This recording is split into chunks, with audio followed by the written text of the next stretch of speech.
All right, so I'm back at the last video on the RB Game Finisher install. Everything on the bottom half of the car is put back together. So I have the subframe in, the control arm, sway bar, everything's on, it's torqued to spec. So on this particular phase of the build, I should have everything on the bottom half of the car done at this point, barring any leaks or anything like that once I get this thing running. So the majority of the focus is gonna be in the engine bay. So I'm gonna be doing a lot of different modifications and upgrades here. So let's go ahead and look at the engine bay. I'll kind of catch everybody up on what needs to be done, what I'm going to be doing in future videos, and we'll just go from there.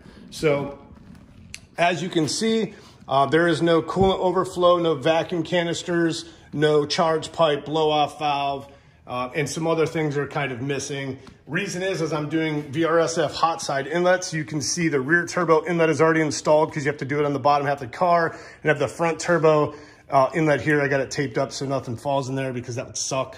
But we're gonna be doing our hot side filters here. Now, also on this phase of the build, I'm gonna be changing my valve cover gasket, my oil filter housing gasket. They're leaking, not really bad, but they're leaking enough to where I wanna go ahead and change them out. Now, I'm not gonna do that now. Here's why. So I have to get this car running in the next couple of weeks because I have somebody coming over to professionally do a detail and paint correction, and they're gonna also ceramic coat it. So I need to get it running so it can be out of this garage, washed, brought back into the garage for the ceramic coating. So I have very limited time. Now, I'm also gonna be doing some coils, some new plugs, walnut blasting, the valves, and then eventually we're gonna be doing fuel in the next few months, and I'm gonna be doing port injection. So what's gonna take place is I'm gonna do these hot side inlets. I'm gonna move a 335D coolant tank and blow off valve and charge pipe over this side. I'll get to that in a moment. And then I'm gonna get this car running, get oil and coolant back in it, and just pray that there's no leaks, get it out of the garage, make sure it runs. And then once I get it ceramic coated and paint corrected and all those things, I should have my fuel system by then. And then what I'm gonna do is I'm gonna come back in and I'll have to take the valve cover and the intake manifold and all this stuff off anyway to do the fuel. So I'll just do the gaskets at that point and I'll film a separate video on. Now, aside from the VRSF hot side inlets that I'm gonna be installing, there are a few other components I'm changing as well. So this may look like a mirror image, it's not. This is actually a 335D coolant overflow tank. This is the one that came on my 335IS, also what comes on a 335i.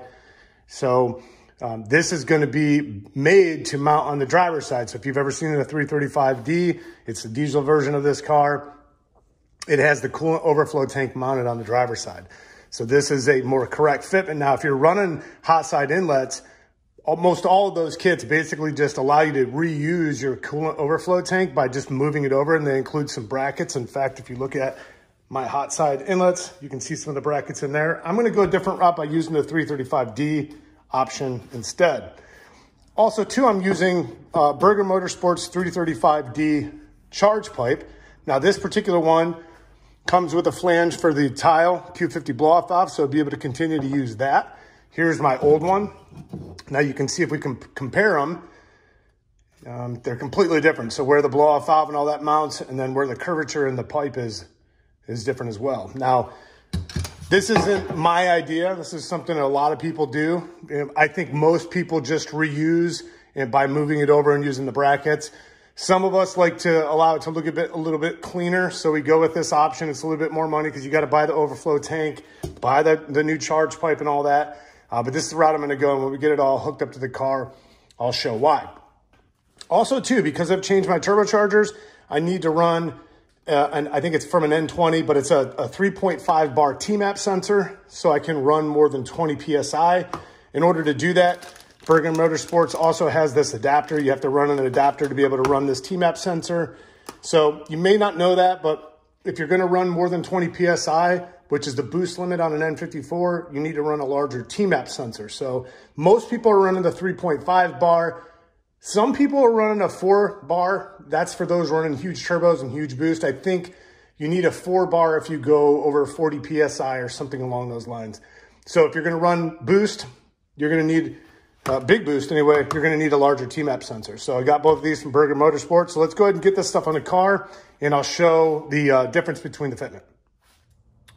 Normally on a 335i, the power steering reservoir is right here, and there's an integrated bracket Now you can see I've already removed mine and moved my power steering reservoir to here. The VRSF hot side inlet kit has this bracket that comes with it. So it's pretty easy to install. You just back these alternator bolts up, you put your bracket on, fasten the bolts back in, and then you mount your power steering reservoir bracket here. Another thing to note is this power steering reservoir has the two hoses below. It starts off over here, and as you move it, it twists this way and it causes kinks in these hoses.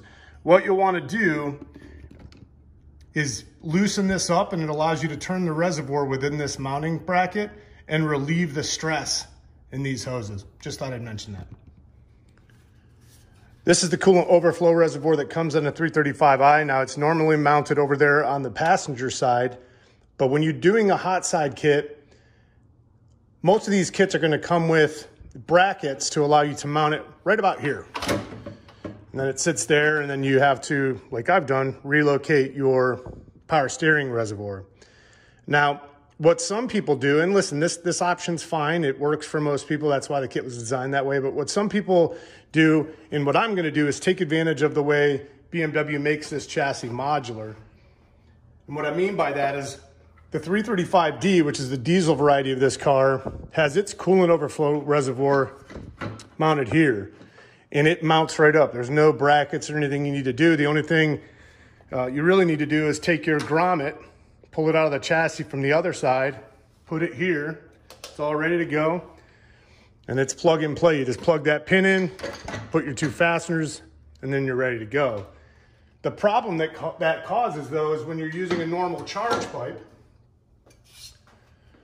is that the charge pipe, once it's on the throttle body, just kind of set it in here, you can see it would hit that coolant overflow tank.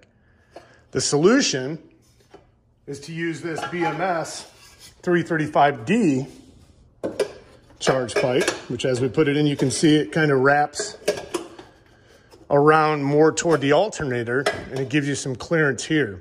So let me go ahead and get all this put together, and I'll kind of show you what it looks like when it's all working in unison. Okay, so this is just mocked up, nothing secured yet. I don't have my blow-off valve on, my T-MAP sensor on, really just to kind of showcase how this whole setup fits. Now it is tight, but it works. So now what I'm gonna go ahead and do is get the rest of it buttoned up, and then I'll come back and get a final shot of everything put together and ready to go on this side.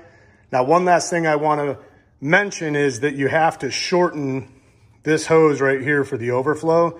Normally this would have ran all the way over here to the passenger side, but I've already shortened mine, and the way that'll work is it'll simply fit right on there, put your connection in, and you're done. Another thing you're gonna have to do is take this sensor, and you're gonna have to lengthen it. Now the kit comes with enough wire to be able to splice into that, run it all the way over here, and then plug it into the connector, or excuse me, the sensor there. Okay, so you can see the cold side is pretty much all put together and done. So charge pipe, blow-off valve, 3.5 bar map sensor in the adapter, all of that is on. I have my oil catch can I added back on as well.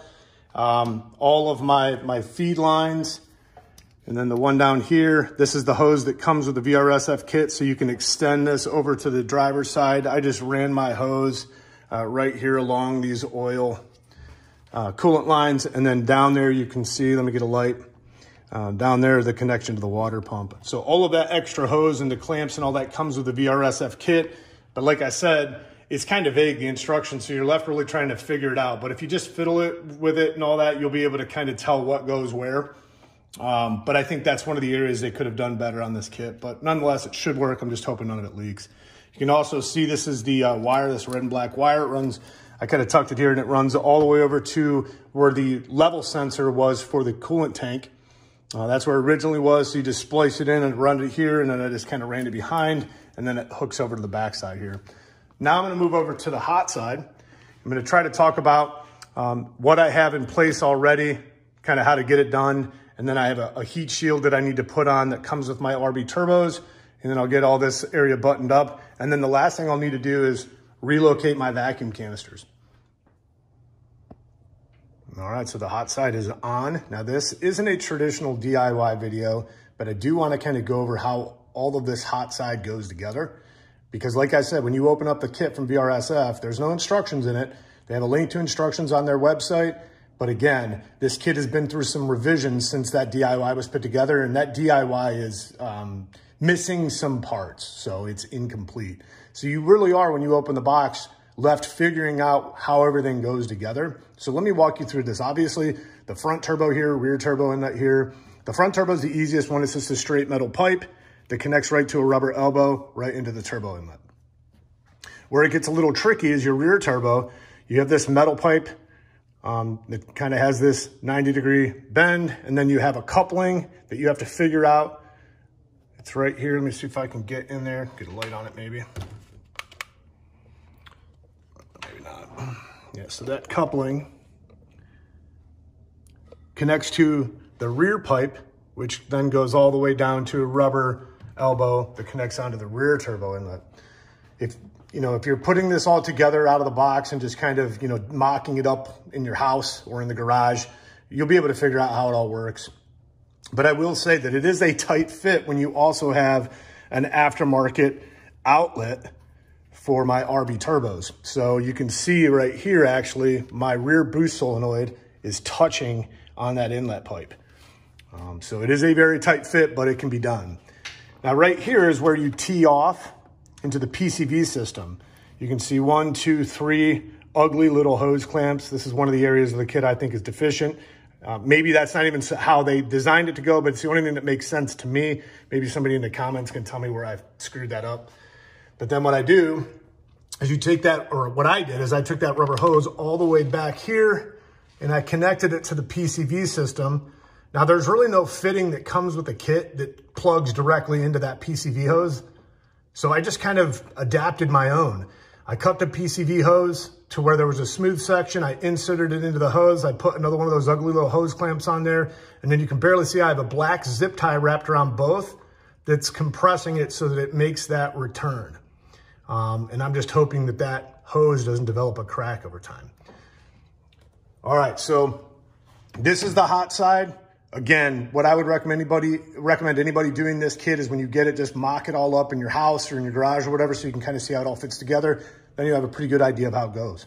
Okay, so we're in the driver's side wheel well. You can see I have the wheel well liner removed, and I have my vacuum lines coming in from the 2 holes that come in from the engine bay, and I have those lines zip tied against the chassis. You may or may not know this, but on these cars, in between the fender and the chassis is a cavity. So on the passenger side, that cavity is filled with the windshield washer reservoir. On the driver's side, there's nothing in the cavity except for the wiring for the side marker light. Now, what's interesting is there's 2 holes readily available for me to mount my vacuum canister to, so it worked out. I'm not sure if anyone's done this before or put anything in this cavity for that matter, but it's a kind of a cool little location that's tucked away, and once you put the wheel liner back in, you won't be able to see it. Now, there may be somebody that tells me that this is a bad idea. I'm all ears. So if somebody wants to tell me why I shouldn't do this, I'll go ahead and listen to it and entertain it. It may be that you don't want to have the vacuum canisters this far away from the boost solenoids, but I'd like to hear the reasons why. And listen, I'm ready or willing, I guess I should say, for this to not be the right location. If it works out, great. If it doesn't, then I'll just move them and I'll find a location where it works better. But I think this is what I'm going to do for now. And once I put this wheel well liner back in, you won't even be able to see any of this. So if we go into the engine bay, I just simply have those vacuum lines ran underneath the charge pipe. And then the 2 plugged into this brake booster line. And then if we come over here to the passenger side, just have them ran over using that existing hard line that goes over the valve cover right to the boost solenoids. So what I want to do right now is I found a diagram that shows the factory vacuum line routing for the boost solenoids to the canisters. And it also has a diagram for when you're relocating them. So I'm going to post that up on the screen right now.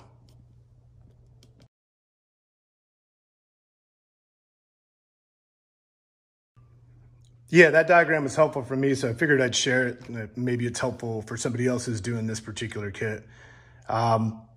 So the VRSF hot side inlets are in, not a traditional step-by-step DIY, but I figured it's enough information to help somebody who's doing this kit. And if you're doing any of the other changes to this install like I did by using the 335D components, hopefully that helps as well.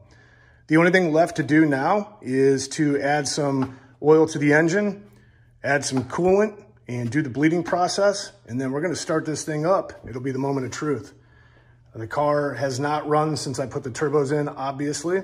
So what I'm hoping is when I get it started, I don't have a puddle of oil and or coolant on my garage floor. So let me go ahead and get the fluids put in, go through that bleed process, and then I'll come back on camera and we'll fire this up. Fingers crossed.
All right, so that was the first startup with the RB turbos in and everything put back together. And I gotta say, I think it went off without a hitch.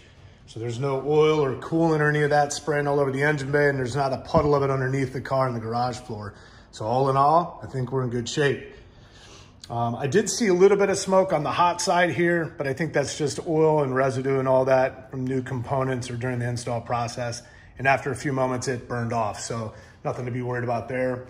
I also did see a little bit of white smoke on the cold start, but I think that's probably condensation in the exhaust system since the car sat for a few months. Could also be attributed to a little bit of oil inside the turbos from when they were assembled.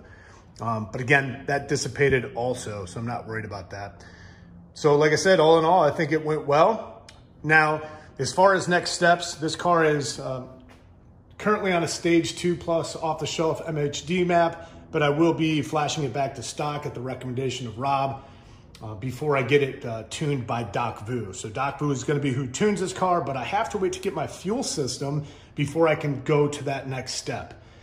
In fact, my port injection should be delivered today, but my low pressure fuel system is on back order right now. So I have to wait for that. I'm at the mercy of however long that takes.